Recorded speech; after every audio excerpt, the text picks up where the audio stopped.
श्रीमद्भागवत चतुर्थ स्कंद त्रयोविंश अध्याय विदुर उवाच शुणी विदुर कृत कृत्य न मे मैत्रेय पादगत भूमुनि करिब निस्तार कह संशय जाऊ दूर। मैत्रेय उवाच शुण विदुर शुद्ध चिते राजार किछि काल अंते वृद्ध शरीर ग्रस्त काल देखि विषाद महिपाल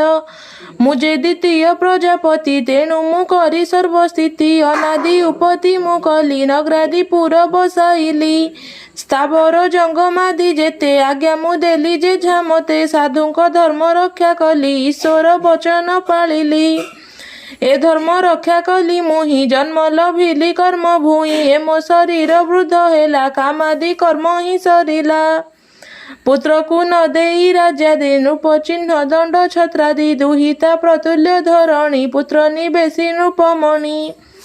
पृथ्वी पिता त्याग भरे शोके रहिला पुत्र ठारे सकल समर्पी कुमरे गमन करे वन घोरे संगते घेनी अर्ची नारी रोदंती प्रजानगर पुरी सो इच्छा मने दुखाश्रमे तप आराधि जोग कर्मे कठोर उग्र तपे राय जेसने पूर्व राज्य जय सेवान प्रस्तर विधान नियम कले से राजन फलादि शाक कंद मूल भोजन कले महिपाल एमंते केते कालांतरे ताहा तेजिले नृपवरे निर सकल भोग करी तुष्टे आनंदे प्राण धरी ताहा भक्षिण किछि दिन तप साधिले तो समन से पत्रासन तेजिराय जल आहारे सुखमय एमंते केते कालांतरे से जल तेजी नृपवरे निराश तपस्या कठोर केवल पवन आहार पुणी निदाघ काले नृप तपस्या कले पंचातप सकल दिने अग्नि जाली मध्य वर्षिले निर्विकली सूर्यमंडले दृष्टि करी परम ब्रह्म ध्यान करी कृष्ण चरण पद्म रसे कठोर तप बहु क्लेशे बरसा काले महीपति दुहस जल धारे तिंती शिशिर काले तपस्यारे बुढ़िया कंठ शीत नीरे शयने भूमि सज्जा करी ए घोर तपस्या आचरी कृष्ण चरणे से विबारे तप करंती वन घोरे लोक शिक्षार्थे तप कले विषय कर्म विनाशिले निरते प्राणायाम करी इंद्रिय विषय संहरी से किछि वासना विद्यमान छाड़िला अशेष बंधन निश्चल चिते नृपवर जोग साधने निष्ठा पर से दीक्षा ब्रह्मांक कुमार कही जे थिले जोगेश्वर से जोगे गोविंद चरण नित्य आराधि नृपराण दृढ़ भक्ति भाव युक्ते भक्ति जन्मिला हृदय गते प्रेमांग आनंदेण भक्ति श्रीकृष्ण कले महीपति से हरि भजन प्रबल होइला मन सुनिश्चल निर्मल मन प्रकाशिला विरक्ति ज्ञान उपजिला से ज्ञान असित क्षीणे राय छेदिले हृदय संशये जे कर्म ग्रंथि जीव कोश ज्ञान खड़गे गला नाश जे अहंकारे आत्मा देही तक्षणे दूर गला सेही तेणु पाइले आत्मा गति निरहंकारे ता सुमति ए सर्व ज्ञान जे प्रकाश तापछे तेजी नृप ईश जाबत हरिंक भजन नहिले ताबत साधन जेबे श्रीकृष्ण भावे रति पुत होइब तेबे मति भजन रसमत देहे न पड़े शोक माया मोहे रूपे से नृप ईश्वर आत्मारे कले कले बर जे जोगे जोगासन बले से ब्रह्म स्वरूप निश्चले काले छाड़िले कले बर ए अनुक्रमे हो विदुर बसीण आसन सधीरे समीर समकले बरे बाम चरण मूलाधारे निरोधी तापी बाम चरण मूलाधारे निरोधी चापिले निर्भरे से मूलाधार रूप वन ऊर्ध्वकु टेकिले राजन नाभिरु हृदय कोशरे पवन रखिले से धीरे तहु षोडश दले नेले से आज्ञा चक्रे वायु बले हेमंते प्राणादि पवन भेदिला से षड चक्रेण से ब्रह्म रंध्रे जोग बले ए सर्व करी एक तुले मन पवन हृदय धरी भितरे रहिले पासरी से बेणु नृपराज सुत देह धारण पंचभूत जे जाहा कर्म जोग बले समष्टि भूत लय करे पवन न्यास समीरण जे किछि देहादि धारण क्षितिकी आप मध्य न्यासी से जल अनले निबेसी तेजकु पवने संहरी शबद गुण तमे भरी इंद्रिय छिद्र जेते पूर्ण ताहा आकाशे करी लीन आकाशे शबद संहरी शबद गुण तमे भरी ए जे तामस अहंकार कार्य जे महाभूत तार एमंते लये भूत भूप शुण विदुरता स्वरूप पृथ्वी लये गंध करी आपकु रस मध्य भरी तेजकु रूप मध्य थोई पवन स्परसे लगाई